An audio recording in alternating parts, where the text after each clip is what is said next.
lalu berusaha menyimpan sesuatu yang bisa membawa manfaat, baik untuk dirinya, untuk anak cucunya, maupun untuk keluarganya, untuk masa kini dan masa depannya. Kadang simpanan itu berbentuk uang, kadang berupa tanah, lain saat berbentuk pabrik, dan lain sebagainya. Sementara masa depan yang paling pasti adalah akhirat. Jika untuk masa depan dunia kita rela memeras keringat, membanting tulang, pergi pagi dan pulang petang, menyimpan uang, menyimpan tanah, menyimpan pabrik, pernahkah kita merenung jika satu saat kiamat datang, kita dibangkitkan dari kubur masing-masing, berdiri di padang mahsyar untuk mempertanggungjawabkan seluruh kegiatan hidup kita di dunia ini, lalu kita akan menuju ke alam akhirat. Sudahkah kita mempunyai simpanan untuk akhirat kita? Pada pertemuan kali ini saya ingin menyampaikan sebuah hadis di mana Rasulullah sallallahu alaihi wasallam bersabda, "Arba'un min kanzil jannah." Simpanan sorga ada 4 macam. Yang pertama, ikhfa'us sadaqah, menyembunyikan sedekah. Saudara-saudara kaum muslimin, sebagaimana yang kita maklum bahwa Allah Subhanahu wa taala melebihkan sebagian rezeki dari kita terhadap yang lain. Ada yang kaya, ada yang setengah kaya, ada yang miskin, ada yang setengah miskin, dan selanjutnya. Ada yang gajinya kecil tapi penghasilannya gede. Ada yang penghasilannya gede tapi nggak punya gaji. Ada juga yang memang gajinya gede dan penghasilannya gede. Kelebihan rezeki merupakan sunnatullah dan tidak harus membuat kita merasa lebih dari yang lain. Bahkan sebaliknya, kelebihan itu harus membuat kita ringan tangan untuk menolong mereka yang memang memerlukan pertolongan. Kalau saudara diberikan ilmu, maka pertanyaan akhirat cuma satu: ilmumu kau amalkan untuk apa? Kalau saudara diberikan umur yang panjang, pengadilan akhirat juga bertanya satu: umurmu kau habiskan di mana? Tapi kalau saudara diberikan harta, pengadilan akhirat akan bertanya dua: hartamu kau dapat dari mana? Kau belanjakan kemana? Dari mananya ditanya, dan kemananya juga ditanya. Oleh karena kita akan dimintakan pertanggungan jawab, maka amanah yang bernama harta ini harus kita gunakan dengan sebaik-baiknya. Ada penggunaan yang merupakan kewajiban, itu zakat namanya. Ada penggunaan yang sewaktu-waktu, itu infak namanya. Ada yang lebih sewaktu-waktu lagi, dan itu sedekah namanya. Zakat dia terikat oleh haul dan nisab, oleh putaran batas waktu dan ukuran dari harta itu sendiri. Sedangkan infak terikat oleh situasi dan kondisi perekonomian seseorang. Sedangkan sedekah tidak terikat dengan apapun. Dalam kondisi seperti apapun kita bisa melakukan sedekah dengan yang terkecil sekalipun. Sampai-sampai Rasulullah sallallahu alaihi wasallam mengajarkan, la tahqiranna minal ma'rufi syai'an walau an talqa akhaka biwajhin talik. Atau ada hadis, tabassumuka fi wajhi akhika laka shadaqah. Senyumanmu kepada temanmu adalah sedekah. Jadi untuk melakukan sedekah tidak harus dalam berbentuk uang. Dengan ilmu kita bisa sedekah, dengan tenaga kita bisa bersedekah, dengan pikiran kita bisa bersedekah, bahkan senyum kepada teman itu pun sedekah. Jadi kalau sedekah dengan uang memang belum punya uang, nyengir aja banyakin. Itu asal pada tempatnya, jangan lalu ketemu tiang listrik cengengesan. Tentu tidak pada tempatnya dan tidak wajar. Nah, sedekah yang paling dicintai Allah adalah sedekah yang disembunyikan. Artinya jauh dari sifat riya. Kan kadang-kadang ada orang sedekah itu disebutkan namanya, apa tidak bagus? Kalau memang niatnya ikhlas, ya bagus-bagus saja. Untuk memberikan sugesti kepada yang lain. Si Fulan bin Fulan nyumbang sekian, diumumkan. Boleh kalau niatnya untuk memberikan rangsangan kepada yang lain supaya dia menyumbang lebih besar dari orang tadi. Tapi kalau itu mendatangkan riya, maka sedekah yang paling dicintai Allah adalah sedekah yang disembunyikan. Tangan kiri saja tidak tahu apa yang diberikan oleh tangan kanan. Sedekah yang dilakukan dengan ikhlas akan merupakan perbendaharaan surga, tersembunyi dari pandangan orang lain, tidak seorang pun tahu. Karena memang sikap yang baik adalah melupakan kebaikan dan mengingat kesalahan. Itu salah satu ciri orang bahagia. Orang yang selalu mengingat kesalahannya dan berusaha melupakan segala kebaikannya. Kalau dia akan berada kebaikan, dia tidak bisa ikut, dia merasa rugi karena dia merasa belum pernah berbuat baik. Tapi kalau akan melakukan kesalahan baru, dia ingat kesalahan yang sudah-sudah, sehingga terhalang baginya untuk melakukan satu kesalahan baru. Demikianlah saudara-saudara, bahwa Allah melebihkan rizki sebagian kita dari yang lain, agar terjadi tolong-menolong dalam kehidupan ini. Jadi kesenjangan yang nature, kesenjangan yang alami, itu sunnatullah. Ada yang kaya, ada yang miskin, ada yang kelas menengah. Nah, kenapa lalu sekarang kita berusaha mengentaskan kemiskinan? Oleh karena adanya kesenjangan struktural. Kalau yang kaya bisa semakin kaya, kenapa yang miskin tidak bisa naik jadi ikut sedikit kaya? Sebab pada dasarnya Islam adalah agama yang sejak turunnya sudah berupaya memerangi kemiskinan. Bahkan dikatakan kemiskinan itu mendekatkan kepada kekufuran. Orang kalau miskin udah dekat banget sama kafir. Gampang menjadi kafir. Berapa banyak saudara-saudara kita yang oleh karena soal perut, oleh karena soal materi, terpaksa meninggalkan dan menanggalkan akidahnya. Menjual petunjuk yang diberikan Allah dengan kesenangan dunia yang cuma sebentar ini. Na'udzubillah, thumma na'udzubillah. Jadi makin kita sembunyikan satu sedekah, semakin banyak perbendaharaan kita di surga. Sedekah yang paling dicintai Allah adalah sedekah yang disembunyikan. Malahan ada seorang sufi, dia punya kebiasaan kalau pergi sholat Jumat dia bawa uang, itu uang dia taruh di bawah tikar masjid.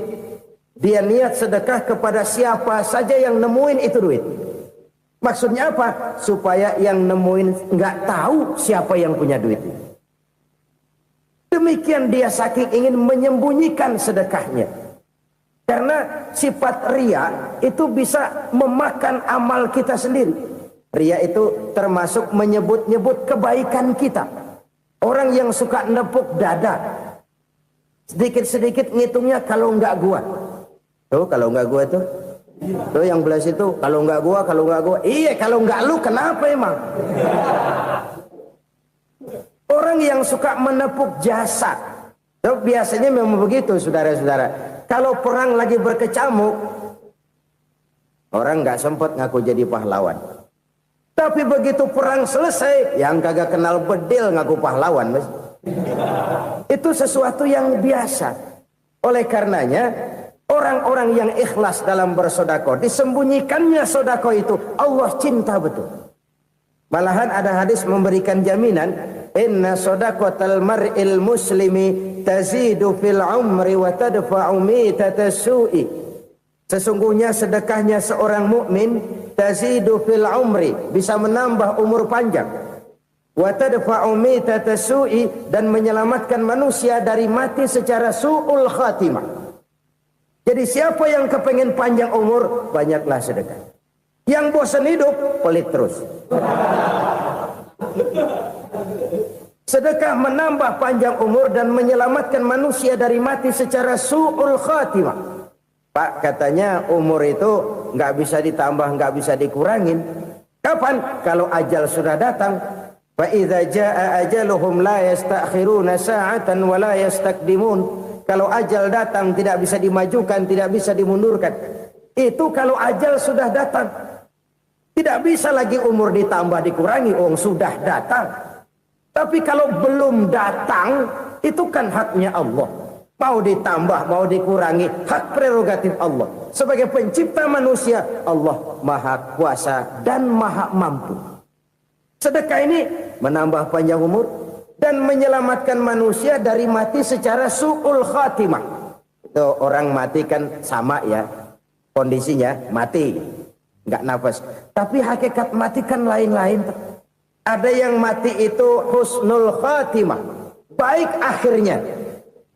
Misalnya lagi ngaji mati, lagi sholat mati, lagi sedekah mati. Ini yang dinamakan dengan husnul khatimah, baik di akhirnya. Sebaliknya ada yang su'ul khatimah, jelek di akhirnya. Ini yang jadi catatan akhir. Lagi nyekek botol, mampus. Lagi banting kartu, modar.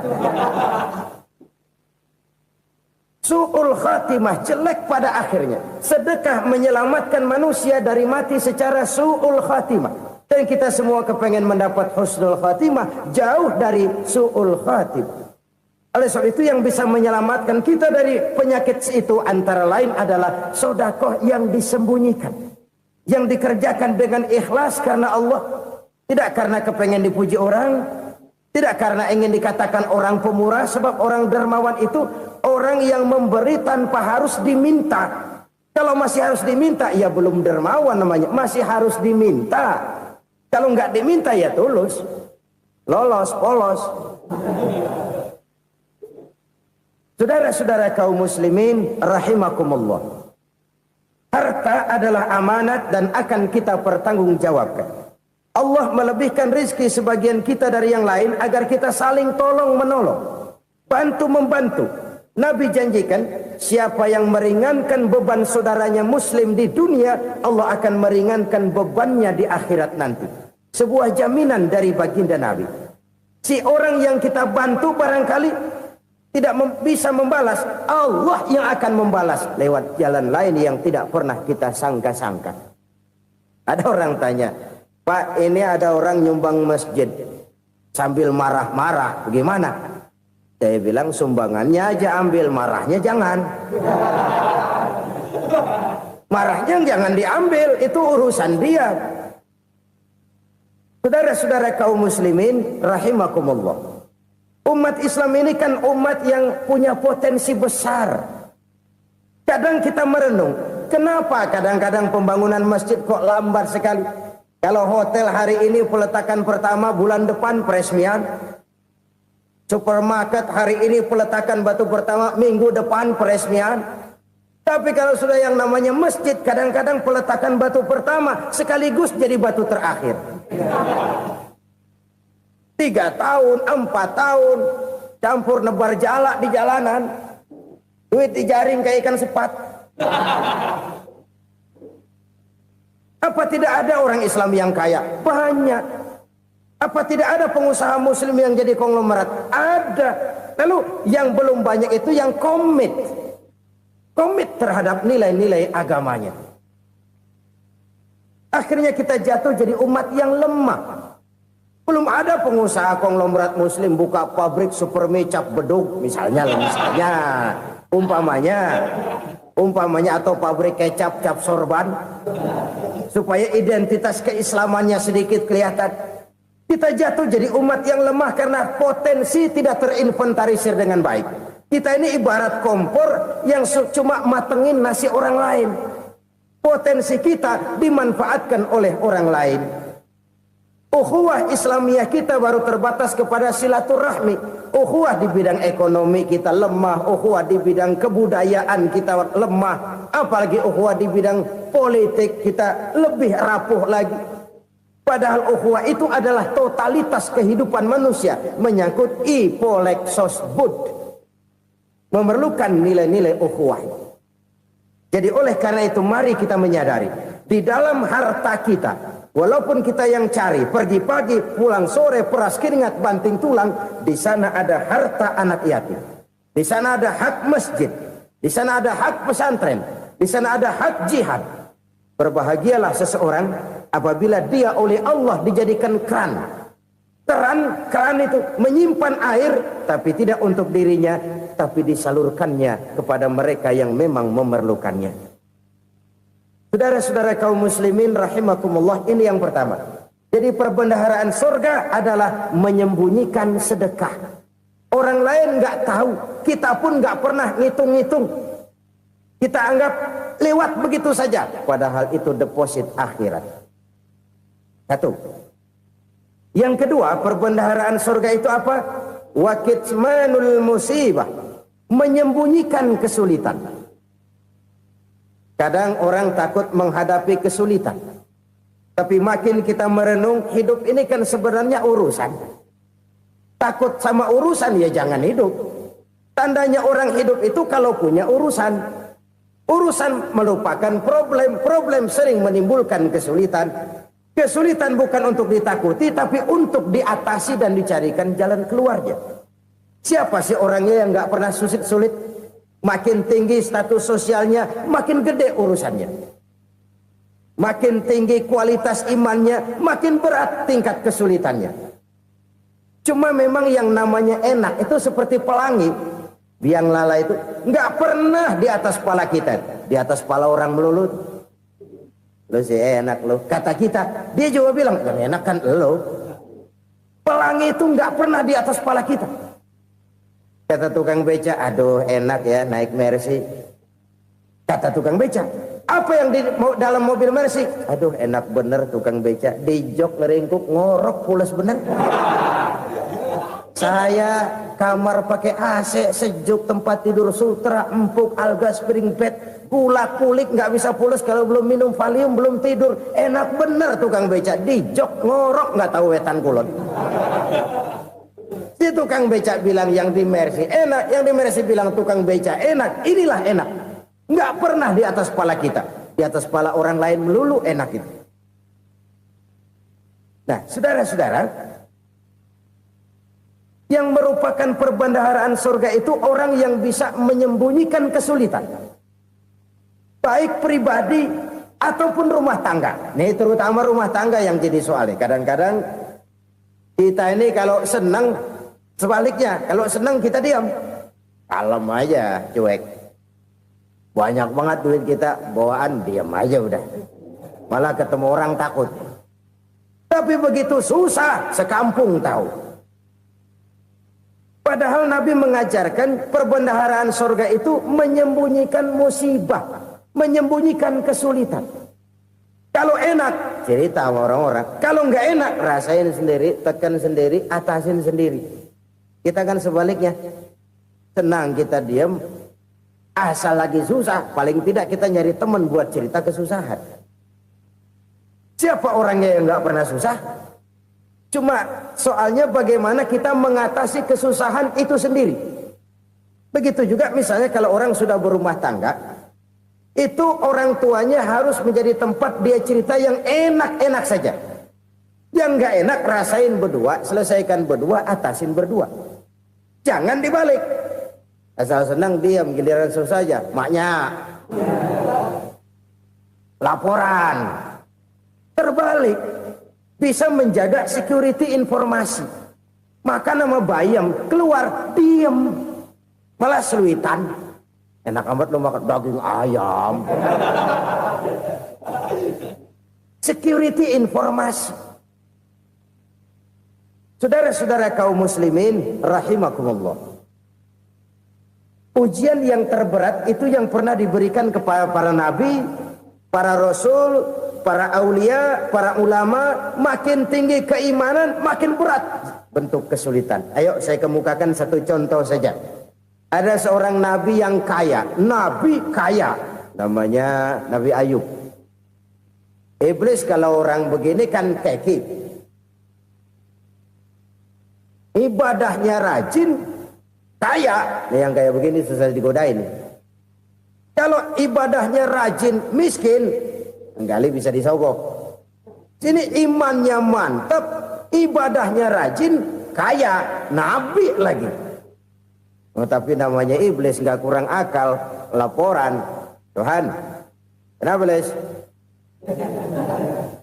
Ya ini bahasa saya, bahasa Qur'annya sih nggak gitu.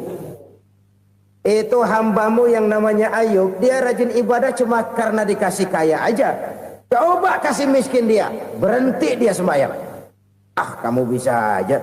Saya tahu Ayub itu hambaku yang ikhlas. Saya buktiin Tuhan, silahkan.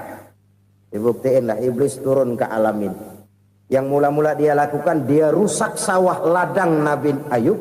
Dia binasakan binatang ternak Nabi Ayub. Sehingga dalam waktu singkat, jatuhlah Nabi Ayub dari orang paling kaya jadi orang paling miskin. Beliau masih ibadah di mihrab dalam masjid. Datang iblis. Saudara Ayub, ya. Lagi ngapain? Ibadah. Nyembah Allah, nyembah Allah. Oh, percuma. Kenapa? Tuhan yang ente sembah nih, dia udah bikin miskin ente. Sawah ladang ente hancur lebur, binatang ternak binasa. Sekarang ente jadi orang paling miskin. Ngapain nyembah Tuhan kayak begitu? Tekor. Udah berhenti dah ibadah, berhenti ibadah. Ini iblis sama Tuhan laporannya lain, yang dikerjakan kepada Nabi Ayub juga lain. Benar begitu iblis, kata Nabi Ayub. Iya, sawah ladang saya habis, buras. Binatang ternak saya binasa, binasa. Saya miskin, bangpak. Apa jawab Nabi Ayub? Bukan innalillahi, ya ini hebat. Alhamdulillahillazi a'tani wa akhadha minni. Segala puji bagi Allah yang telah memberikan harta kepada saya dan sekarang mengambilnya lagi. Alhamdulillah. Allah yang ngasih, Allah yang ambil. Itu mah urusan Allah. Iblis cuman ibadah jalan terus, sujud lagi Nabi Ayub. Iblis seleher gondok banget. Dasar Nabi nggak mempan dia apa-apain. Miskin malah alhamdulillah. Allah yang ngasih, Allah yang ngambil. Jadi kalau kita tidak komit, kita tidak terikat kepada kaya, miskin, senang, susah, apa yang bisa bikin kita susah? Jadikan kekayaan, kemiskinan, jadikan senang, susah sebagai anak buah yang bisa kita atur. Jangan kekayaan ngatur kita, jangan kemiskinan ngatur kita. Kita yang harus mengatur mereka. Senang, susah, kaya, miskin, bahagia, sengsara, jadikan itu anak buah yang bisa kita atur. Kalau sekarang kita kaya, lain saat boleh jadi kita miskin, semiskin-miskinnya. Allah yang ngasih, Allah yang ngambil. Tenaga mana yang bisa menghalangi? Ibadah jalan terus. Iblis makin gondok. Dasar Nabi loh. Akhirnya apa? Nabi Ayub dikerjain, diberikan penyakit. Demikian fatal penyakitnya. Bayangin, udah miskin sakit. Masya Allah. Miskin sakit. Sakitnya nggak lama, kira-kira 16 tahun. Istrinya 3, 2 mental minta ceraiin. Ngerawatin laki bengek begini. Senang belum tentu, susah udah pasti nih. Cerai aja, cerai dah. Cerai. Tinggal satu Siti Rahmah yang setia menemani beliau. Sesetia-setianya hati perempuan. Satu saat Siti Rahmah bilang, "Bang, iya, abang kan Nabi bang. Lalu namanya Nabi kan doanya jarang meleset bang. Maksud kamu minta kenapa sih sama Tuhan biar abang sembuh baik dah bang?" Siti Rahmah, iya. Saya sakit berapa tahun sih dah? 16 tahun bang. Sebelum ini saya sehat berapa tahun? Ya kira-kira 60 tahun bang. Nah coba ente banding-bandingin Rahmah. Saya dikasih sehat 60 tahun. Dikasih sakit 16 tahun. Sudah nggak sabar mau doa kepada Allah minta sembuh. Saya malu kepada Allah. Diuji dengan yang luar biasa seperti ini, tidak mengganggu stabilitas kehambaannya. Dia tetap menghamba kepada Allah Subhanahu wa ta'ala. Saudara-saudara kaum muslimin rahimakumullah. Kunci menghadapi kesulitan itu apa? Allah jelaskan dalam satu ayat, wa basyiris sabirin alladzina iza asabathum musibah qalu inna lillahi wa inna ilaihi raji'un. Gembirakan orang-orang yang sabar. Siapa mereka itu? yang apabila mendapat musibah mereka kembali kepada keyakinan dasar segalanya dari Allah dan segalanya akan kembali kepada Allah. Ini konsepsi dasar dari sikap muslim dalam menghadapi berbagai kesulitan. Segalanya dari Allah, segalanya akan kembali kepada Allah. Kalau ini sudah kondisi dasarnya, maka kita akan lapang menghadapi kenyataan bagaimanapun pahitnya. Apakah itu namanya miskin, apakah itu namanya sakit, bahkan maut sekalipun. Maut sekalipun. Segalanya dari Allah, segalanya akan kembali kepada Allah. Ini sikap hidup, bukan sekedar ucapan. Kita kadang-kadang menjadikannya sebagai ucapan. Mulutnya sehingga berhenti, innalillahi wa inna ilaihi rajiun, tapi nangisnya terus gerung-gerungan.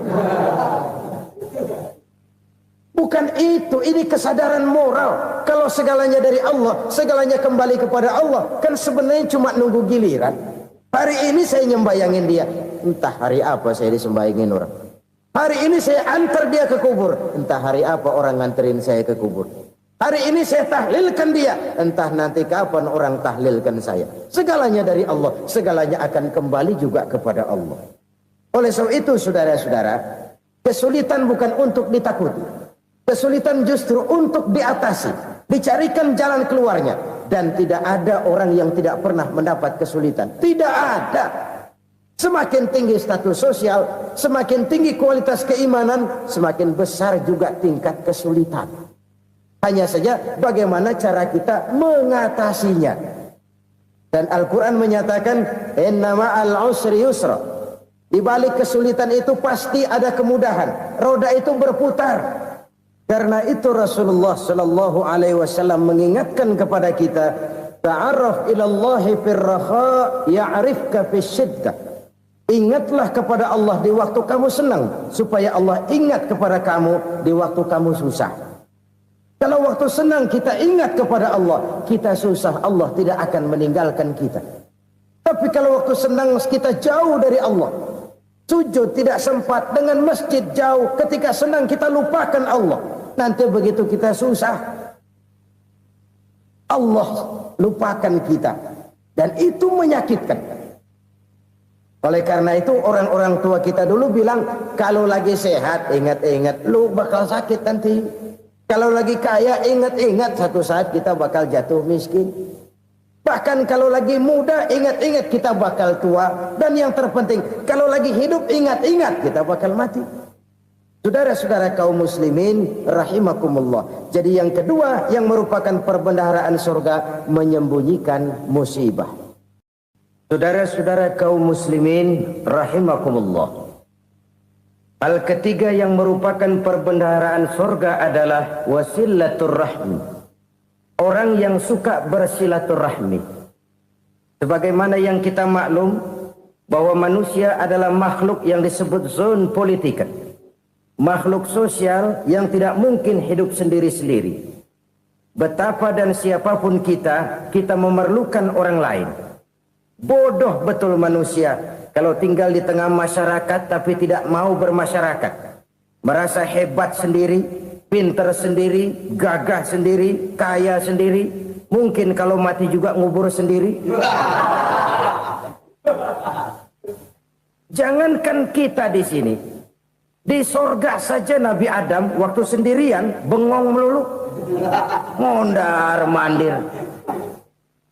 Allah tegur dam sepi dam. Ya ini kalau bahasa saya.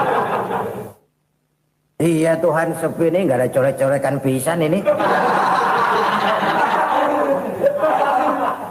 Diciptakan Siti Hawa baru anteng Nabi Adam. Itu di surga. Cobalah.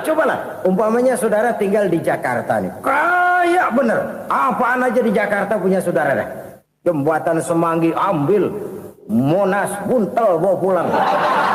Hotel-hotel ambil semua. Cuman tinggal di Jakarta sendirian, apa enaknya? Betapa dan siapapun kita perlu orang lain. Tidak ada seorang pun yang bisa memenuhi kebutuhan hidupnya secara sendiri-sendiri. Nah, Islam telah menyelamatkan manusia dari ras diskriminasi. Mengikat manusia dengan persaudaraan yang berlandaskan kepada akidah. Karena itu dianjurkan bersilaturahmi. Bahkan Nabi menyatakan, man arada ayyubsata lahu fi rizqihi wa yunsa'a fi atharihi falyasil rahimah. Siapa yang kepengen diluaskan rezekinya dan dipanjangkan usianya, banyaklah ia bersilaturahmi. Siapa yang kepengen dimudahkan rezekinya, hendaknya ia banyak bersilaturahmi. Kalau banyak teman, kesulitan kan paling tidak ada tempat cerita. Udah susah, sendirian kita pikirin diri, nggak ada tempat tukar pikiran. Cepet banget sama bengek. Dilawan sendiri. Nah, secara makro kita bisa berkata, tidak mungkin ada kemenangan kalau tidak ada kekuatan. Tidak ada kekuatan kalau tidak ada kesatuan dan persatuan. Tidak mungkin ada kesatuan dan persatuan tanpa semangat silaturahmi.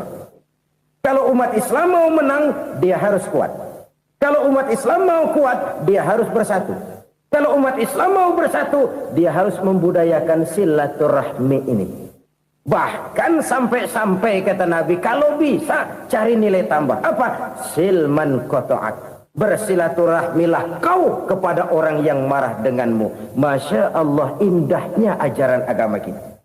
Orang yang marah pun kepada kita, kata Nabi, kalau bisa bersilaturahmilah kepadanya, kepada orang yang marah itu. Di situ nilai tambah. Cuman jujur nih hadis, ngucapinnya gampang, ngamalinnya yang berat banget. Orang marah sama kita, kita disuruh silaturahmi. Ada apa malu? Lu marah, ada gue marahan lagi. Gue pikirin. Saudara-saudara kaum muslimin rahimakumullah. Tapi ini yang diajarkan, bahkan ini yang dicontohkan oleh baginda Rasul. Bagaimana begitu mudah? Misalnya satu saat Abu Jahal ini ngatur strategi bagaimana bikin Muhammad celaka. Dia gali lubang di depan tempat tidurnya. Dia tutupin daun korma. Terus dia panggil seseorang, ke sini. Kasih tahu Muhammad, pamannya sakit keras, minta ditengokin. Berangkat orang ini ke sana. Muhammad, labbaik. Pamanmu sakit keras, dia minta ditengokin. Baik, saya akan datang menjenguk beliau. Berangkatlah Nabi ke rumah Abu Jahal tanpa prasangka apapun. Abu Jahal udah pasang setil, selimut 3 rangkap setengah dia pakai. Persis kayak orang meriang. Tapi sembari ngintip dari balik selimut. Begitu Muhammad buka pintu, nah masuk perangkap nih. Muhammad jalan menuju tempat pembaringan. Makin lama makin dekat, makin lama makin dekat. Makin dekat ke lubang yang dipasang oleh Abu Jahal itu. Dalam hati Abu Jahal, terus dah jatuh, mampus dah lo ini. Mampus lo hari ini nih. Apa yang terjadi? Malaikat Jibril datang. Muhammad, pamanmu cuma pura-pura sakit. Di depan tempat tidurnya ada lubang perangkap supaya kamu jatuh ke situ. Assalamualaikum warahmatullahi wabarakatuh. Selamat sore menjelang malam. Untuk yang sedang menonton ceramah kami yang ada di channel Jalan Berkah, terima kasih. Yaitu berjudul ceramah sedekah penolak musibah. Semoga bermanfaat dan semoga menjadi amal jariah bagi beliau. Mungkin itu saja dari saya. Assalamualaikum warahmatullahi wabarakatuh.